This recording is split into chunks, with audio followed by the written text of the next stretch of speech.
UFC 300 का card एक बहुत ही अमेजिंग कार्ड था, arguably the best card ever, जहां पर टॉप टू बॉटम ये पूरा कार्ड स्टैक था। और अगर फाइट्स की बात करें तो एक से एक यहां पर हमें बेस्ट फाइट्स देखने को मिली हैं, जहां पर 13 में से 8 फाइट्स में फिनिश हुआ है और जो रिमेनिंग 5 फाइट्स जो डिस्टेंस गई हैं उनमें से भी मोस्टली फाइट्स बहुत अमेजिंग थी। तो मुझे तो कल काफी मजा आया फाइट्स देखने में, जहां पर हमने क्रेजी नॉकआउट्स देखे, हमने कमबैक फाइट्स देखी। तो मेरे लिए UFC 300 का कार्ड बेस्ट कार्ड एवर था। तो आज की वीडियो में बात करेंगे UFC 300 के पूरे कार्ड की रीकैप वीडियो, जहां पर वीडियो स्टार्ट होगी अर्ली प्रीलिम कार्ड की पहली फाइट से और ये एंड होगी मेन कार्ड के मेन इवेंट फाइट पर। तो इसीलिए मैंने चैप्टर्स को ऐड कर दिया है, टाइम स्टैम्प्स तुम्हें नीचे मिल जाएंगी। तो जिसको भी जो भी फाइट स्किप करनी है या फिर किसी टाइम पर जंप ओवर करना है तो वो इजीली अब कर सकता है। तो वीडियो को स्टार्ट करते हैं सबसे पहली फाइट से, जहां पर ये फाइट थी बैंटवेट डिवीजन की और यहां पर डेविसन फिगरेडो ने कोडी गारब्रैंड को सबमिट कर दिया। मैंने डेविसन को ही पिक किया था इस फाइट को विन करने के लिए, बट वो इस फाइट को सबमिशन से जीतेगा ये किसी ने भी नहीं सोचा था। जहां पर अगर स्ट्राइकिंग की बात करें तो कोडी गारब्रैंड के पास स्ट्राइकिंग में अपर हैंड था, जहां पर उसने डेविसन फिगरेडो को कपल ऑफ टाइम्स टैग भी किया। डेविसन थोड़ा सा रॉक भी हो गया था, बट जैसे ही राउंड 1 में वो इस फाइट को ग्राउंड में लेके गया, उसे ये पता लग गया था कि राउंड 2 में भी वो ऐसा कर सकता है। जहां पर राउंड 2 में वो कोडी गारब्रैंड को काफी इजीली ग्राउंड में लेके गया, उसे ग्राउंड में होल्ड किया। जहां पर सबसे पहले डेविसन ने आर्म ट्रायंगल लगाया जो देखने में लग रहा था कि लॉक्ड इन था, बट यहां पर कोडी गारब्रैंड बिल्कुल काम था, उसने काफी अच्छे से अपने आप को डिफेंड किया। बट वापस खड़े होने के लिए कोडी गारब्रैंड एक बहुत बड़ी गलती कर देता है, जहां पर वो डेविसन को अपनी बैक दे देता है और जैसे ही वो अपनी बैक देता है डेविसन उसके ऊपर एक रियर नेकेड चोक को लगा देता है, जो 1-2 ट्राई के बाद इवेंचुअली लॉक इन हो जाता है। और फिर मैटर ऑफ टाइम ही था जहां पर कोडी गारब्रैंड को टैप आउट करना पड़ता है। जब कोडी गारब्रैंड अपनी प्राइम में था तो उसे ग्राउंड में होल्ड करना भी ऑलमोस्ट इम्पॉसिबल रहता था और मुझे ये चीज स्टिल लगती थी कि कोडी गारब्रैंड का टेक डाउन डिफेंस काफी अच्छा है। बट इस फाइट ने ये भी शो कर दिया कि कोडी गारब्रैंड नॉट ओनली प्राइम से बाहर है, नॉट ओनली उसकी चिन वीक है, बट अब तो उसका टेक डाउन डिफेंस भी बहुत वीक हो चुका है। डेविसन फिगरेडो को हम एक प्रॉपर रेसलर नहीं बोल सकते क्योंकि वो मोस्टली अपनी स्ट्राइकिंग के लिए जाना जाता है, बट यहाँ पर ये देखना काफी अच्छा था, अब वो काफी अच्छी रेसलिंग भी करने लग पड़ा है। तो इसीलिए डेविसन फिगरेडो को ये चीज और भी ज्यादा डेंजरस बनाती है। अभी तक तो मैं बोलूंगा जो डेविसन ने डिसाइड किया था कि वो फ्लाईवेट से बैंटवेट डिवीजन में आएगा, वो अभी तक काफी अच्छा चल रहा है। और अब moving on to the next fight, ये फाइट थी Bobby Green versus Jim Miller के बीच में, जहां पर बॉबी ग्रीन इस फाइट को विन कर जाता है बाय यूनानिमस डिसीजन। ये फाइट देखने में बहुत मजा आया, बट जिम मिलर के लिए थोड़ा सा बुरा लग रहा है, जहां पर उसने फर्स्ट राउंड में बॉबी ग्रीन को रॉक कर दिया था और ये लगने लगा था कि जिम मिलर इस फाइट को विन कर सकता है। बट फिर राउंड 2 ऑनवर्ड्स हम देख सकते थे कि बॉबी ग्रीन की ट्रैश टॉक होना स्टार्ट होगी, वो अपने हैंड्स डाउन करके जिम मिलर को प्रेशर कर रहा था। और to be honest round 2 onwards हम देख सकते थे कि एज फैक्टर शो होने लग पड़ा है, जहां पर जिम मिलर अब थोड़ा सा स्लो दिख रहा था। वो जो भी पंचेस को थ्रो कर रहा था वो बॉबी ग्रीन काफी जल्दी देख ले रहा था, वो मैक्सिमम पंचेस थोड़े से टेलीग्राफ हो रहे थे। और बॉबी ग्रीन जैसे अपनी नॉर्मल फाइट करता है, जहां पर वो ट्रैश टॉक के साथ अपने हैंड्स डाउन करके स्टिक एंड मूव करता है, एग्जैक्टली वो यहां पर ये कर रहा था, जहां पर इन्हीं पंचेस ने जिम मिलर की आई के नीचे कट भी ओपन कर दिया। जिम मिलर बिल्कुल ब्लडी हो चुका था और फिर अल्टीमेटली बॉबी ग्रीन इस फाइट को विन कर गया। अब moving on to the next fight, ये फाइट थी विमेंस स्ट्रॉवेट डिवीजन की, जहां पर जेसिका अंड्राज मरीना रॉड्रिगेज को बीट कर देती है बाय स्प्लिट डिसीजन। ये फाइट एक काफी क्लोज और मेरे ओपिनियन में एक काफी एंटरटेनिंग फाइट थी, जहां पर इस पूरी फाइट में अगर ओवरऑल देखा जाए तो मरीना रॉड्रिगेज ज्यादा बेटर दिख रही थी, जहां पर जब भी उसने फाइट को डिस्टेंस में रखा तो वो अपने पंचेस से जेसिका अंड्राज को बार बार टैग करे जा रही थी। बट राउंड 2 का एंड हो गया या फिर राउंड 3 का एंड हो गया, वहां पर जैसे ही जेसिका अंड्राज ने वो डिस्टेंस को क्लोज किया तो ये फाइट कंप्लीट ऑपोजिट बन जाती है। और अब हम देख सकते थे कि जेसिका अंड्राज के पास अपर हैंड है, वो मरीना रॉड्रिगेज को अपने बिग पंचेस से अटैक कर रही है। ऑलमोस्ट राउंड 2 में जेसिका अंड्राज ने मरीना रॉड्रिगेज को फिनिश कर दिया था और राउंड 3 में भी सेम चीज रही, जहां पर स्टार्टिंग में मरीना रॉड्रिगेज अपने पंची से जेसिका अंड्राज को बार बार टैग करे जा रही थी, बट यहां पर भी एंड ऑफ द राउंड में जेसिका अंड्राज डिस्टेंस को क्लोज करती है, मरीना रॉड्रिगेज के ऊपर बिग पंचेस को लैंड करती है। और रूल्स भी ये बोलते हैं कि डैमेज सबसे ज्यादा मैटर करता है, हैवी पंचेस ज्यादा मैटर करते हैं। और इस पूरी फाइट में जिसने सबसे ज्यादा हैवी पंचेस को थ्रो किया था वो जेसिका अंड्राज थी, तो इसीलिए मेरी ओपिनियन में जेसिका अंड्राज इस फाइट को विन की है, जहां पर एक जज ने इस फाइट को मरीना रॉड्रिगेज को दिया, वेरस दो जजेस ने जेसिका अंड्राज को विन दी और इसीलिए इस फाइट को जेसिका अंड्राज विन करती है बाय स्प्लिट डिसीजन। और अब moving on to the next fight, ये फाइट थी अर्ली प्रीलिम्स की मेन इवेंट फाइट, जहां पर रेनाटो मोइकानो एक बहुत बड़ा कमबैक करता है और जेलिन टर्नर को राउंड 2 में नॉकआउट कर देता है। अब इस फाइट में पहले राउंड 1 की बात करें तो जेलिन टर्नर की तरफ से इतनी बड़ी गलती बोल सकते हैं हम कि 0 फाइट आईक्यू देखने को मिला हमें, जहां पर मुझे ऐसा लगता है कि जेलिन टर्नर चाहता था कि वो एक 1 पंच नॉकआउट करे और नॉकआउट करने के बाद वो वॉकआउट कर जाए ताकि ये नॉकआउट बहुत ही बड़ा बन जाए और फिर उसे UFC $300K का बोनस दे दे। बट ये चीज करते टाइम वो एक बहुत बड़ी चीज भूल गया कि सबसे पहले उसे ये देखना तो है कि उसके पंच से रेनाटो मोइकानो नॉकआउट भी हुआ है या फिर नहीं। राउंड 1 में जेलिन टर्नर क्लियरली इस फाइट को विन कर रहा होता है, नो डाउट अबाउट इट, जहां पर जेलिन टर्नर एक बिग राइट पंच को थ्रो करता है जो रेनाटो मोइकानो को नॉकडाउन कर देता है। और यहां पर अगर जेलिन टर्नर ने सिर्फ 2 या फिर 3 पंचेस से फॉलो अप किया होता तो वो इजीली इस फाइट को विन कर जाता, बट नो, जेलिन टर्नर ने शो किया 0 फाइट आईक्यू, जहां पर मुझे तो ऐसे ही लगता है कि 300K बोनस लेने के लिए वो हीरो बनना चाहता था। बट ये चीज उसे बहुत बड़ी बैकफायर कर जाती है क्योंकि रेनाटो मोइकानो सर्वाइव कर जाता है, वो वापस खड़ा होता है और इस राउंड को भी सर्वाइव कर जाता है। वेरस अगर राउंड 2 की बात करें तो रेनाटो मोइकानो काफी अच्छा कमबैक करता है, वो जेलिन टर्नर को ग्राउंड में लेके जाता है और लगातार उसके ऊपर ग्राउंड एंड पाउंड पंचेस को थ्रो करता है और हम देख सकते थे बेसिकली जेलिन टर्नर ने होप को लूज कर दिया था, जिसके कुछ ही सेकंड्स के बाद रेफरी इस फाइट को स्टॉप कर देता है और जेलिन टर्नर की जगह रेनाटो मोइकानो इस फाइट में कमबैक करके विन कर जाता है बाय टेक्निकल नॉकआउट। मैंने इस फाइट में पिक किया था जेलिन टर्नर टू विन, जो बाय द वे वो जीत रहा था अगर उसने 0 फाइट आईक्यू नहीं दिखाया होता। बट इसी के साथ टू बी ऑनेस्ट मैं बहुत ज्यादा खुश हूं कि रेनाटो मोइकानो इस फाइट को विन किया है, वो ज्यादा एंटरटेनिंग फाइटर है और वैसे भी जिस वजह से जेलिन टर्नर हीरो बनने की ट्राई कर रहा था उसके बाद से तो मैं पूरा रेनाटो मोइकानो को ही सपोर्ट कर रहा था। अब इसके बाद प्रीलिम कार्ड की बात करते हैं, जहां पर प्रीलिम कार्ड की पहली फाइट थी फेदरवेट डिवीजन की और यहां पर डिएगो लोपेस अपनी फाइट को विन कर जाता है by knocking out Sodiq Yusuff. I told you guys, Diego Lopes एक रियल डील है, जहां पर जब से इस फाइटर ने यूएफसी को एंटर किया है इवन मोवजार इवलोएव की फाइट भी काफी क्लोज रही थी और उसके बाद से हम देख सकते हैं डिएगो लोपेस बहुत जल्दी इवॉल्व कर रहा है। वो अब 3 फाइट की विनिंग स्ट्रीक पर है, जहां पर उसने तीनों फाइट्स को फिनिश किया है और अगर इस फाइट की बात करें तो इस फाइट को भी डिएगो लोपेस ने राउंड 1 के 1.5 मिनट में ही विन कर लिया।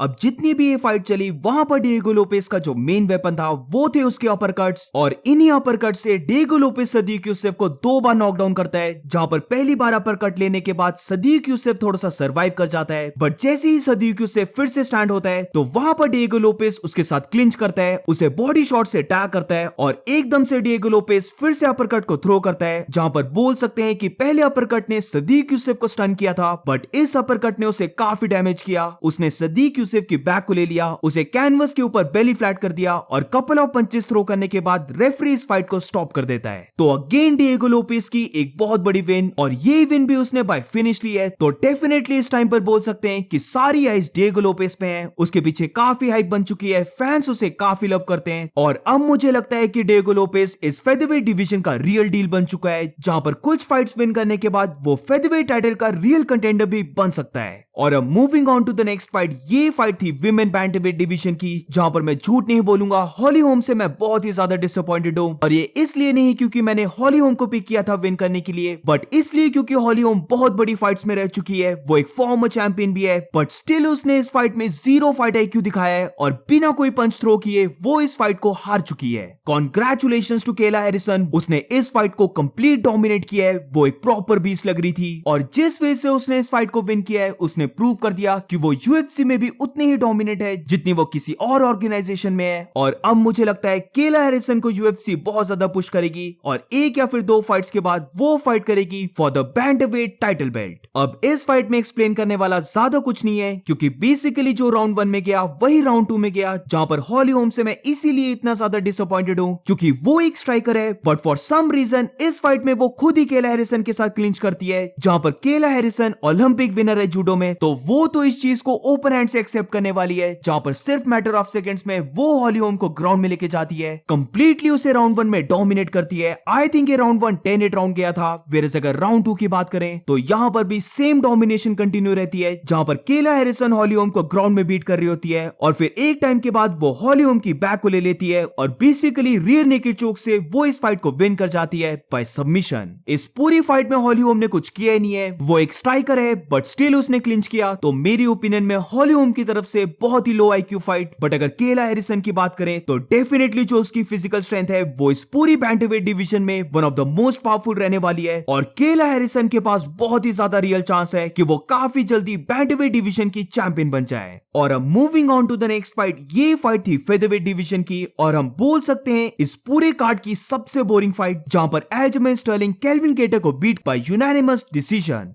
अब जो मैं चीज बोलने लगा हूं उससे तुम्हें खुद ही पता चल जाएगा कि ये फाइट कितनी बोरिंग गई थी, जहां पर एल्जमेन स्टर्लिंग इस फाइट को विन करता है और उसका पोस्ट फाइट इंटरव्यू होता ही नहीं है। अब ये इसलिए था क्योंकि यूएफसी को अपना प्रोमो दिखाना था या फिर ये इसलिए था क्योंकि ये फाइट बोरिंग गई थी। बट ईदर वे अगर हम इस चीज को देखें तो ये काफी एम्बैरेसिंग था कि एल्जमेन स्टर्लिंग इस फाइट को विन करता है और उसका पोस्ट फाइट इंटरव्यू होता ही नहीं है। फाइट की बाद में बात करेंगे, बट एक और चीज मुझे याद आई है जो मुझे काफी फनी लग रही है, क्योंकि जिसको याद है तो जब डेना फाइट ने 300 के बोनस को अनाउंस किया था तो सबसे ज्यादा उछलने वाला फाइटर एल्जमेन स्टर्लिंग था, जहां पर वो तो ऐसे रिएक्ट कर रहा था जैसे कि वो इस फाइट में पहले ही सेकंड से नॉकआउट करने का देखेगा वो 300 की बोनस लेने के लिए। बट अगर हम फाइट को देखें तो ये पूरे कार्ड की सबसे बोरिंग फाइट थी। केल्विन केटर की तो बात ही क्या करनी, वो तो कंप्लीटली फाइट्स आउट दिख रहा था, उसका इस फाइट में फोकस ही नहीं था। ऐसा लग रहा था कि वो कुछ और ही सोच रहा है, क्योंकि ना तो उसने टेकडाउन्स को डिफेंड किया, ना तो उसने कोई ग्राउंड से स्ट्राइक थ्रो की ताकि वो एल्जमेन स्टर्लिंग को थोड़ा सा हर्ट करे, ना तो उसने सबमिशंस की ट्राई की। वो बेसिकली बोल सकते हैं एक डमी जो रहता है ट्रेनिंग में वैसा बन गया था, जहां पर जो भी एल्जमेन स्टर्लिंग करने की सोच रहा था वो इजिली वो कर पा रहा था और बेसिकली काफी बोरिंग वे से वो इस फाइट को विन कर जाता है बाय डिसीजन। फाइनली थोड़े टाइम के लिए प्रेस कॉन्फ्रेंस में एल्जमेन स्टर्लिंग को चीयर किया जा रहा था क्योंकि हमेशा उसे बू किया जाता है, बट जैसे ये फाइट की है आई डोंट थिंक सो उसकी नेक्स्ट फाइट में उसे फैंस चीयर करने वाले हैं। और अब moving on to the next fight, ये फाइट थी प्रीलिम कार्ड की मेन इवेंट फाइट और भाई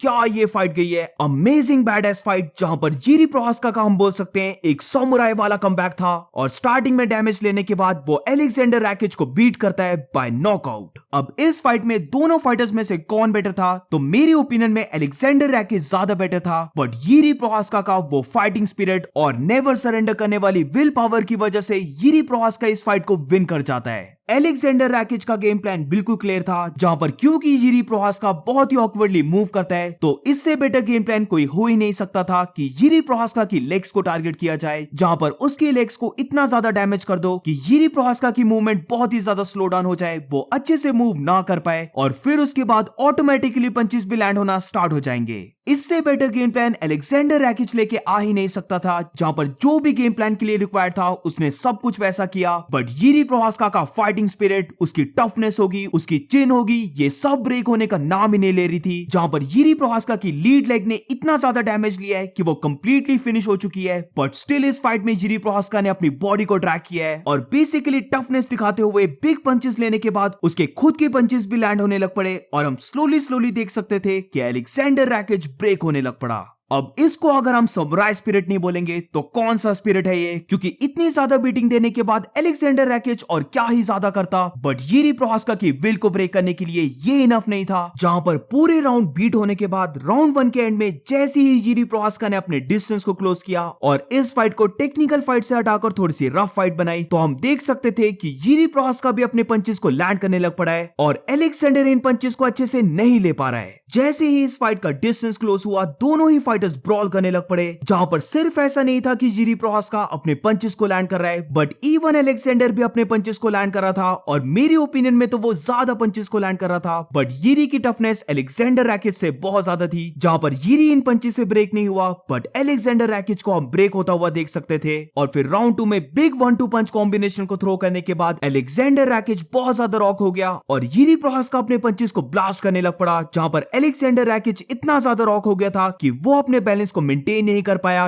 यिरी प्रोहास्का ने उसे हल्का सा पुश किया और अलेक्जेंडर ग्राउंड में गिर जाता है, जहां पर यिरी प्रोहास्का उसके ऊपर लगातार ग्राउंड एंड पाउंड पंचेस को थ्रो कर रहा होता है और फिर इवेंचुअली रेफरी को स्टेप इन करना पड़ता है और ये फाइट ओवर हो जाती है। अगर जस्टिन गेची और मैक्स होलोवे की फाइट जैसे गई थी वैसे नहीं गई होती तो ये कोई डाउट नहीं था कि ये फाइट रहती फाइट ऑफ द नाइट। तो यिरी प्रोहास्का की ये विन एक बहुत बड़ी विन थी, जहां पर यिरी प्रोहास्का ने ये प्रूव कर दिया कि वो स्टिल लाइट हैवीवेट डिवीजन का एक टॉप रैंक फाइटर है। एंड अब लेट्स सी उसकी नेक्स्ट फाइट किसके साथ होती है। या तो फिर यिरी प्रोहास्का को सबमिट या फिर नॉकआउट कर दो, बट अगर कोई फाइटर ऐसा नहीं कर पाया तो यिरी प्रोहास्का की विल पावर इतनी ज्यादा है कि वो डैमेज की केयर नहीं करता। वो रिगार्डलेस ऑफ कितना डैमेज लेता है वो कंटिन्यूसली प्रेशर करने वाला है, वो कंटिन्यूसली अपने ओपोनेंट के फेस के सामने रहने वाला है और बेसिकली अपने ओपोनेंट से ज्यादा टफनेस और ज्यादा विल पावर दिखाने के बाद वो फाइट को विन ही कर जाएगा। और अब बात करते हैं UFC 300 के मेन कार्ड के बारे में, जहां पर इस मेन कार्ड की पहली फाइट थी मिडलवेट डिवीजन की और यहां पर बो निकल कोडी ब्रंडेज को बीट कर देता है बाय सबमिशन। ये बो निकल की पहली फाइट बोल सकते हैं जहां पर उसे विन करने में थोड़ी सी मुश्किल हुई और जिस वजह से ये फाइट गई है, I am telling you guys, UFC को जरा भी नहीं करना चाहिए कि वो बो निकल को पुश करें, क्योंकि स्टिल मुझे लगता है कि बो निकल को अभी काफी कुछ है सीखने में और अगर UFC बो निकल को ज्यादा जल्दी पुश करती है तो आई थिंक ये बहुत बड़ी मिस्टेक होगी। अब ऐसा तो कुछ नहीं हुआ कि बो निकल इस फाइट में एक्सपोज हो गया, बट ये हम बोल सकते हैं कि बो निकल का अभी तक का सबसे टफ ओपोनेंट था, जहां पर कोडी ब्रंडेज इस फाइट में आता है जैसे उसे पता था कि उसे लूज करने के लिए कुछ नहीं है। वो स्टार्टिंग से ही फ्लाइंग नीज को थ्रो कर रहा है और राउंड 1 में एक मोमेंट ऐसी आती है जहां पर एक क्लियर तो नहीं था, क्योंकि जिस एंगल से फाइट शो हो रही होती है वहां पर रेफरी थोड़ा सा कैमरा एंगल के बीच में आ जाता है, बट वहां पर देखकर ऐसा लगता है कि कोडी ब्रंडेज ओवर द टॉप एक राइट पंच को लैंड करता है जो बो निकल को थोड़ा सा स्टन कर देता है। कोडी ब्रंडेज को भी थोड़ी सी रेसलिंग आती थी और इसीलिए हम देख सकते थे कि कोडी ब्रंडेज ने कपल ऑफ टाइम्स बो निकल के टेक डाउन्स को भी डिफेंड किया है। और अगर ग्राउंड की बात करें तो ग्राउंड में भी बो निकल को काफी ट्रबल आ रही थी कोडी ब्रंडेज के ऊपर सबमिशंस लगाने की। राउंड 2 में भी कोडी ब्रंडेज काफी अच्छे वे से फर्स्ट टेक डाउन को डिफेंड करता है, बट ऑब्वियसली बो निकल की जो रेसलिंग है वो काफी हाई लेवल की रेसलिंग है, तो इवेंचुअली बो निकल कोडी ब्रंडेज को ग्राउंड में लेके जाता है। बट यहां पर भी हम देख सकते थे कि बो निकल की सबमिशन गेम अभी इतनी ज्यादा शार्प नहीं हुई है, जहां पर वो सबमिशंस लगाने की ट्राई तो काफी कर रहा था, वो आर्म ट्रायंगल लगाने की ट्राई कर रहा था, वो रियर नेकेड चोक लगाने की ट्राई कर रहा था और मल्टीपल टाइम्स फेल होने के बाद ही फाइनली उसका rear naked choke lock in हो जाता है और कोडी ब्रंडेज को टैप आउट करना पड़ता है। तो अ ग्रेट विन बाय बो निकल, बट जैसे मैंने पहले कहा अभी बो निकल को और ज्यादा फाइट चाहिए एक्सपीरियंस गेन करने के लिए और उसके बाद ही बो निकल की एक हाई लेवल फाइटर के साथ फाइट होनी चाहिए। अब moving on to the next fight, ये फाइट थी lightweight division fighters Charles Oliveira और अरमान सरूकिन के बीच में, जहां पर ये फाइट बहुत ही ज्यादा क्लोज गई थी और इस फाइट को विन किया अरमान सरूकिन बाय स्प्लिट डिसीजन।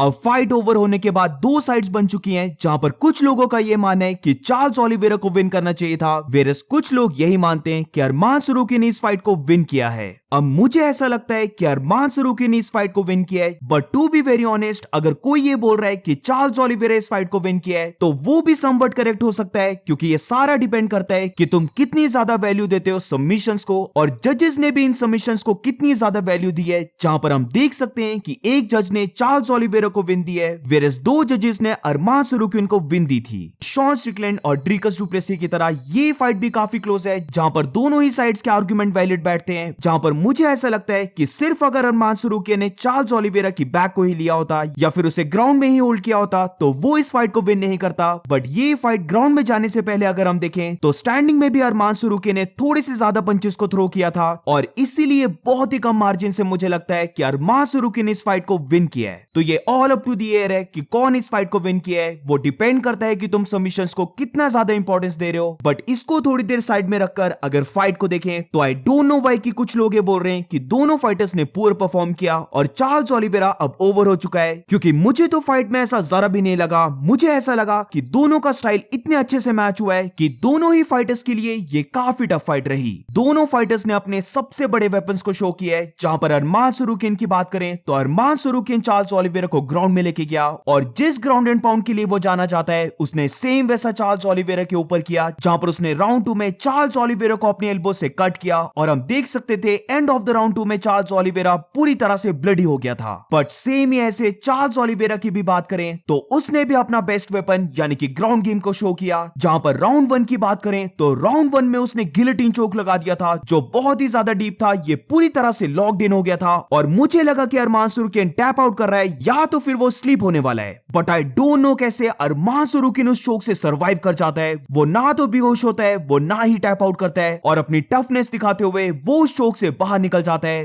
वेयरएज अगर राउंड 3 की बात करें तो एंड ऑफ द राउंड 3 तक ये राउंड क्लियरली अरमान सुरुकिन जीत रहा था। बट फिर वहां पर आता है चार्ल्स ओलिवेरा का डाश चोक और यहां पर मुझे राउंड 1 के गिलोटिन चोक से ज्यादा तो ये लगा कि इस बार तो डेफिनेटली अरमान सुरुकिन टैप आउट कर रहा है और जिस वे से उसकी बॉडी थोड़ी सी स्प्लिट सेकंड के लिए लिम्प जाती है, मुझे लगा कि वो स्लीप हो चुका है। बट गाइस, अरमान सुरुकिन की टफनेस की दाद देनी होगी। बहुत ही कम फाइटर्स इस चोक से बाहर निकल पाते, जिसमें से एक फाइटर है अरमान सुरुकिन। अब अगर स्ट्राइकिंग की बात करें तो चार्ल्स ओलिवेरा को सबसे ज्यादा सक्सेस मिल रही थी अपने राइट स्ट्रेट पंच या फिर राइट हुक से, जिधर चार्ल्स ओलिवेरा अपने राइट स्ट्रेट पंच को लैंड करता है जो अरमान सुरुकिन बहुत अच्छे से लेता है। बट अगर पंच के इंपैक्ट की बात करें तो वो क्लीन लैंड हुआ था अरमान सुरुकिन के ऊपर। इस पूरी फाइट में अरमान सुरुकिन का जो बेस्ट पंच था वो था उसका जैब, जहां पर वो मल्टीपल टाइम्स चार्ल्स ओलिवेरा के ऊपर जैब को लैंड कर रहा था और इस जैब ने कभी कभार चार्ल्स ओलिवेरा के हेड को स्नैप बैक भी किया। वेयरएज इसके साथ अरमान सुरुकिन की फ्लेक्सिबिलिटी की भी दाद देनी होगी,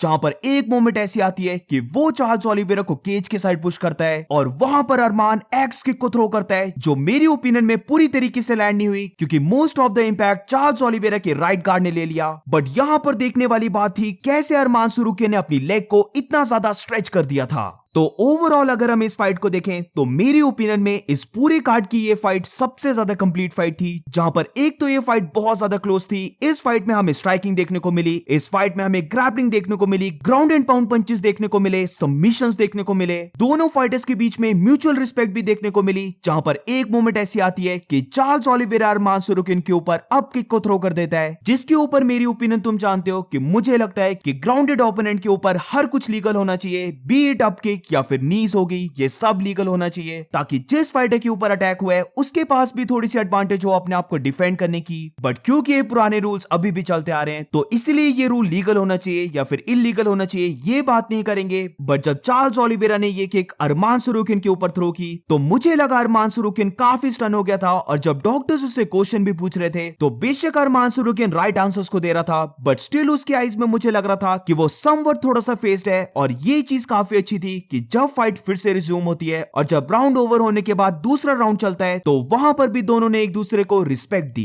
तो काफी close win by Arman Tsarukyan. But अब अरमान सुरुकिन की टाइटल फाइट कंफर्म हो चुकी है, जहां पर जो भी इस्लाम महाचेव और डस्टिन पोरियर का विनर होगा उसके साथ अरमान सुरुकिन फिर फाइट करने वाला है। अब चार्ल्स ओलिवेरा की भी बात करें तो उसे जरा भी डीमोटिवेट नहीं होना चाहिए क्योंकि ये फाइट उसने काफी क्लोज की थी। बहुत सारे लोगों को इस फाइट में ऐसा मानना था कि अरमान सुरुकिन चार्ल्स ओलिवेरा को रैग डॉल करने वाला है, बट ऐसा जरा भी नहीं हुआ। ये fight Charles Oliveira split decision से आ रहा है, तो इसीलिए मेरी ओपिनियन में ऐसा कुछ भी नहीं है जिससे चार्ल्स ओलिवेरा को डीमोटिवेट होना चाहिए। और all the very best Charles Oliveira को अपनी नेक्स्ट फाइट के लिए। और अब moving on to the next fight, ये फाइट थी बीएमएफ टाइटल के लिए, जिधर मैक्स होलोवे जस्टिन गेची को लास्ट राउंड में नॉकआउट कर देता है और ये मेरी ओपिनियन में पूरी यूएफसी हिस्ट्री का सबसे बेस्ट लास्ट सेकंड नॉकआउट है, जहां पर इस पूरी फाइट को मैक्स होलोवे विन कर रहा था। बट स्टिल जब फाइट के लास्ट 10 सेकंड्स बचे थे तो जैसे मैक्स होलोवे ने एक टाइम पर रिकार्डो लेमोस के साथ किया था, एग्जैक्टली वैसे वो यहां पर जस्टिन गेची के साथ करता है और दोनों फाइटर्स लास्ट सेकंड में ब्रॉल करने लग पड़ते हैं। वो पंचेस को स्विंग कर रहे होते हैं और इसी के बीच में लास्ट 2 सेकंड्स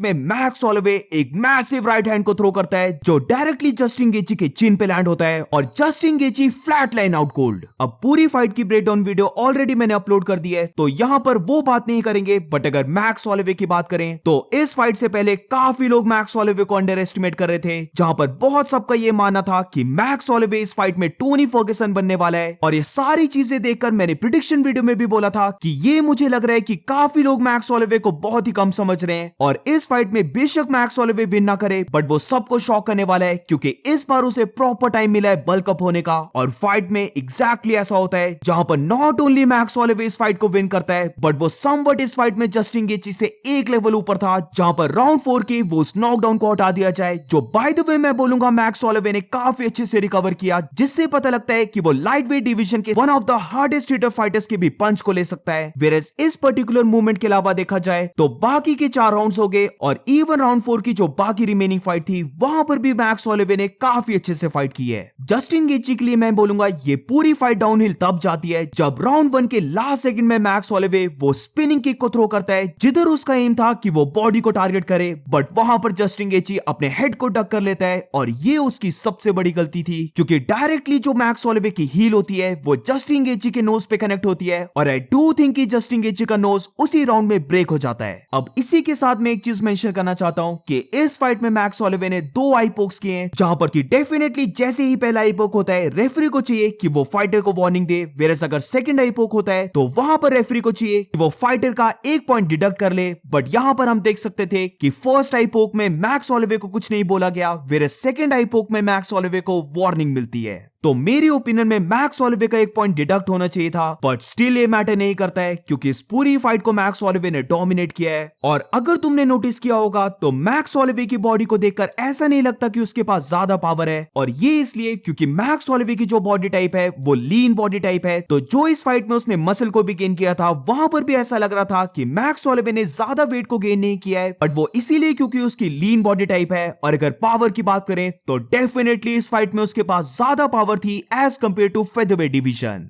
मेरी ओपिनियन में तो जिस मैग्नीट्यूड से मैक्स होलोवे विन किया है वो जो भी चाहता है उसे वो डायना व्हाइट देने वाला है, उसे वो यूएफसी देने वाली है, जहां पर आई रियली डोंट माइंड अगर मैक्स होलोवे इस्लाम महाचेव के साथ फाइट करता है या फिर वो फिर से फेदरवेट डिवीजन में जाता है और वहां पर वो फाइट करता है इलिया टोपुरे के साथ। तो इस पूरे कार्ड की सबसे ज्यादा एंटरटेनिंग फाइट, और ये फाइट डिजर्व भी करती थी बीएमएफ टाइटल के लिए क्योंकि ये पूरी ही फाइट बीएमएफ फाइट थी और मैक्स होलोवे का हम बोल सकते हैं कि वो सच में एक ट्रू बीएमएफ फाइटर है। और अब moving on to the next fight, ये फाइट थी को मेन इवेंट की जहां पर जोंग वेली यान शाओनान को बीट कर देती है बाय यूनानिमस डिसीजन। अब फाइट के रिजल्ट पे मत जाना क्योंकि फाइट का रिजल्ट इस पूरी फाइट को एक्सप्लेन नहीं करता है, क्योंकि अगर हम फाइट को देखें तो ये फाइट एक काफी एंटरटेनिंग फाइट थी जहां पर यान शाओनान अनलाइक बाकी फाइटर्स जोंग वेली के सामने फाइट को लेके आती है और इस फाइट में वो जोंग वेली को कपल ऑफ टाइम्स नॉकडाउन भी कर देती है। अब इस पूरी फाइट में हम थोड़ा सा देख सकते थे कि जब भी जोंग वेली क्लोज रेंज में लेग किक को थ्रो कर रही थी तो यहाँ पर यान शाओनान का गेम प्लान था कि वो जोंग वेली की लेग किक्स को काउंटर करेगी अपने राइट पंच से, बट जैसे जैसे ये फाइट लेटर राउंड्स में जाते रही वहां पर हम देख सकते थे कि जोंग वेली इस फाइट का कंट्रोल लेने लग पड़ी। अब इस फाइट की अगर राउंड 1 की बात करें तो ये राउंड 1 ही बहुत ज्यादा एंटरटेनिंग गया था, जहां पर मिड ऑफ द राउंड 1 में एक मोमेंट ऐसी आती है जहां पर यान शाओनान जोंग वेली को नॉकडाउन करती है, बट यहाँ पर अगर हम जो रोगन की सुने तो जो रोगन का ये कहना था कि लेफ्ट हुक से जोंग वेली नॉकडाउन हुई है, बट अगर हम इस फाइट को फिर से देखते हैं तो यहाँ पर यान शाओनान अपने राइट पंच से जोंग वेली को नॉकडाउन करती है, ना कि लेफ्ट हुक से।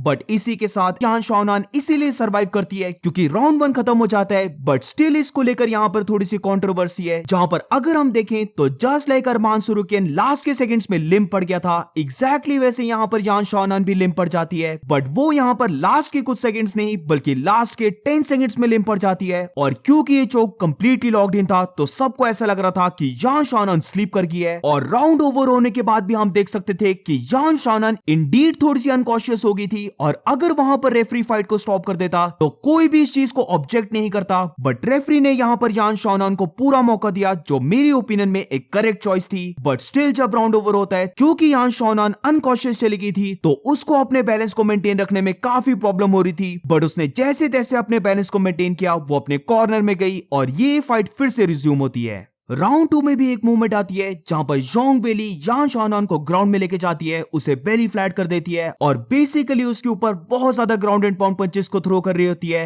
और यहां पर भी मेरी ओपिनियन में अगर रेफरी ने फाइट को स्टॉप कर दिया होता तो कोई भी स्टॉपेज को ऑब्जेक्ट नहीं करता, वेरस इसी के थोड़े सेकंड्स के बाद जोंग वेली आर्म ट्रायंगल को भी लगाती है जो by the way locked in था, बट यहां पर भी समहाउ यान शाओनान सर्वाइव कर जाती है। अब इसके बाद राउंड 3 में भी एक मूवमेंट आती है जो एग्जैक्टली राउंड 1 की मूवमेंट की तरह होती है, जहां पर फिर से यान शाओनान अपने राइट पंच से जोंग वेली को नॉकडाउन कर देती है। अब अगर हम इन नॉकडाउन्स को देखें तो ये नॉकडाउन इसलिए हो रहे थे क्योंकि यान शाओनान बहुत कम फाइटर्स में से एक है जो जोंग वेली की स्ट्राइकिंग की स्पीड को मैच कर सकती है, और यहां पर हमने यही देखा। इसी राउंड 3 में यान शाओनान मल्टीपल टाइम्स जोंग वेली को ग्राउंड में भी लेके जाती है, बट फिर उसके बाद राउंड 4 और राउंड 5 की बात करें तो बेसिकली ये दोनों राउंड्स ग्राउंड में रहते हैं, जहां पर जोंग वेली यान शाओनान को ग्राउंड में होल्ड करती है और इस फाइट को विन कर जाती है बाय यूनानिमस डिसीजन। और अब moving on to the next fight, ये फाइट थी मेन इवेंट फाइट जहां पर एलेक्स परेरा जमाल हिल को नॉकआउट कर देता है। अब इस फाइट की भी ब्रेकडाउन वीडियो मैंने ऑलरेडी अपलोड कर दी है, तो मैं लिंक डिस्क्रिप्शन में डाल दूंगा, वहां से तुम इस फाइट की ब्रेकडाउन वीडियो देख सकते हो। बट यहाँ पर अगर एलेक्स परेरा की बात करें तो ब्रो ये फिर से प्रूव हो गया कि उस लेफ्ट हुक को कोई भी नहीं ले सकता। इस बार अगर हम देखें तो ये लेफ्ट हुक वो ट्रेडिशनल लेफ्ट हुक भी नहीं था, जहां पर इस लेफ्ट हुक के अगर हम पाथ की मूवमेंट को देखें तो ये लेफ्ट हुक थोड़ा सा नीचे से आया था, जहां पर इस लेफ्ट हुक को हम बोल सकते हैं एक शवल लेफ्ट हुक जो एक अपर कट की तरह लगता है, बट जब ये लैंड होता है तो ये लैंड हुआ एज अ लेफ्ट हुक।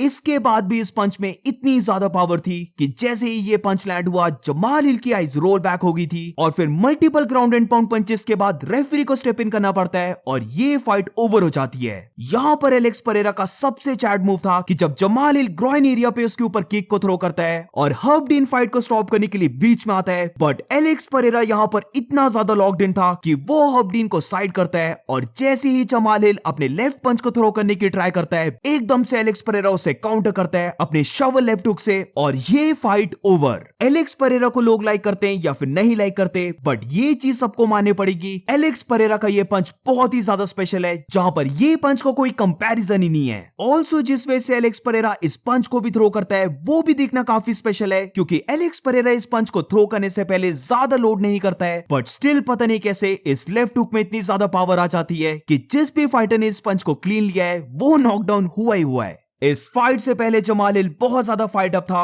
और जिसने इन दोनों के वॉकआउट्स देखे हैं तो जब एलेक्स परेरा अपना वॉकआउट कर रहा होता है वहां पर भी जमाल हिल उसे बार बार बुला रहा होता है। बहुत ज्यादा फाइट अप था जमाल हिल, बट अगर इस फाइट की बात करें तो उसने कुछ भी ऐसा स्पेशल नहीं किया जिससे कि हमें यह पता चले कि जमाल हिल ने एलेक्स परेरा के लिए स्पेशल वे से प्रिपेयर किया था। जमाल हिल इस फाइट में साउथ पास स्टांस में आता है ताकि वो एलेक्स परेरा की लेग किक्स को काउंटर कर सके, बट स्टिल अगर हम फाइट में देखें तो उसने एक भी लेग किक को काउंटर नहीं किया है। उसने मल्टीपल टाइम्स पंचेस लिए अपनी बॉडी पर, जिसकी वजह से उसे थोड़ा सा स्टेप बैक भी होना पड़ा और एलेक्स परेरा ने उसके ऊपर प्रेशर को मेंटेन रखा और फिर इन्हीं सब के बाद वो लेफ्ट हुक आता है जिसको लेने से जमाल हिल ग्राउंड में गिर जाता है और ये फाइट ओवर हो जाती है। एलेक्स परेरा ने यहाँ पर कैबी लेम वाली सेलिब्रेशन भी कर दी इजराइल अदसानिया को मॉक करने के लिए। आई मीन वैसे तो इजराइल अदसानिया की बात नहीं करनी चाहिए, बट अगेन मेरा ये मानना है कि एलेक्स परेरा वो करके दिखा रहा है जिसको इजराइल अदसानिया ने ड्रीम किया था और जो इजराइल अदसानिया ने एलेक्स परेरा के बारे में बोला था कि एलेक्स परेरा एक बार में बैठा होगा ये बोलते हुए कि I beat this guy one time, वैसी सिचुएशन अभी एलेक्स की नहीं बल्कि इजराइल अदसानिया की है। तो ओवरऑल बहुत मजा आया इस कार्ड को देखने में, दी बेस्ट कार्ड तुम बोल सकते हो इसको। इसकी टॉप टू बॉटम सारी फाइट्स एंटरटेनिंग थी और मेरी ओपिनियन में जितनी UFC 300 की हाइप थी उससे कई गुना ज्यादा बेटर UFC 300 ने परफॉर्म किया है। तो तुम्हारे अकॉर्डिंग ये पूरा कार्ड कैसे गया, कौन सी फाइट तुम्हें सबसे बेस्ट लगी, let me know in the comments. और इसी के साथ इस वीडियो को एंड करते हैं। अगर तुम्हें वीडियो अच्छी लगी हो तो please make sure to like subscribe. मिलते हैं नेक्स्ट वीडियो में।